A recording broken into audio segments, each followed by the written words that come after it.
দর্শক, আসিয়া আর নেই, তিনি না ফেরার দেশে চলে গেছেন।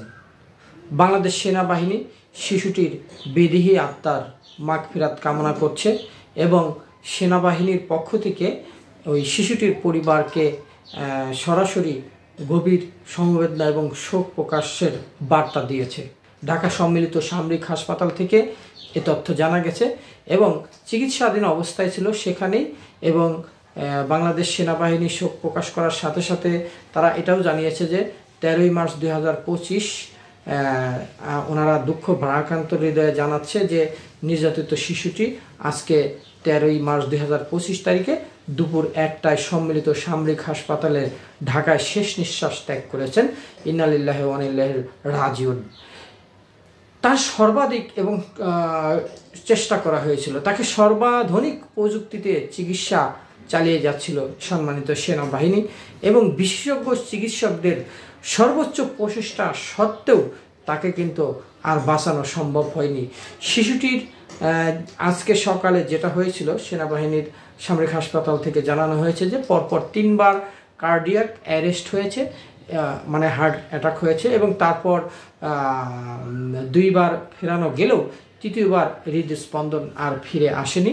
উল্লেখ্য যে 8 মার্চ শিশুটিকে সংকটাপন্ন অবস্থায় ঢাকা সিএমএইচে আনা হয়। এখন এই আসিয়াকে নিয়ে সামাজিক যোগাযোগ মাধ্যমে কিন্তু ব্যাপক আন্দোলন হয়েছে। এই আসিয়ার ব্যাপারে সামাজিক যোগাযোগ মাধ্যমে সবাই সোচ্চার হয়েছে।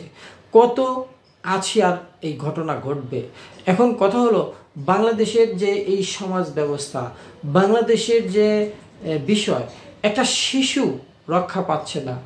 এখন এই যে না ফেরার দেশে চলে গেল, আমাদের সম্মানিত সেনাবাহিনী সর্বোচ্চ চেষ্টা করলেন সিএমএইচ থেকে।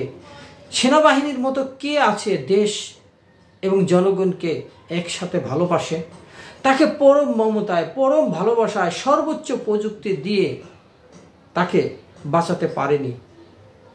তাহলে ভাবুন ওই শিশুটির সাথে কত বড় ন্যাক্কারজনক, কি পরিমাণ পাশবিক নির্যাতন হয়েছে। এইসব ন্যাক্কারজনক পাশবিক ঘটনার একটা দৃষ্টান্তমূলক শাস্তি যদি হয়, তাহলে আমার মনে হয় বাংলাদেশে এই ধরনের আর ঘটনা ঘটবে না। এখন সবাই বলছে দৃষ্টান্তমূলক দৃষ্টান্তমূলক। আসলে দৃষ্টান্তমূলকটা কি? দৃষ্টান্তমূলক হচ্ছে এটাই, দেখেন এইসব ঘটনার জন্য বিচার ব্যবস্থা অনেকটা ধীর গতিতে চলে। এইসব ঘটনার বিচার ব্যবস্থা অনেকটা সাক্ষী, জেরা, এইটা সেইটা অনেক কিছুই হয়। দেখেন এইভাবে কিন্তু বিচার ব্যবস্থা দেরি হয়, কেউ কেউ জামিনও পেয়ে যায় আইনের ফাঁক ফোকর দিয়ে। সে কারণেই কিন্তু এর যথাযথ হচ্ছে না। আশা করি যথাযথ আইনি প্রক্রিয়া সংস্কার করে দ্রুত বিচার নিশ্চিত করা গেলে এ ধরনের কর্মকাণ্ড আর হবে না।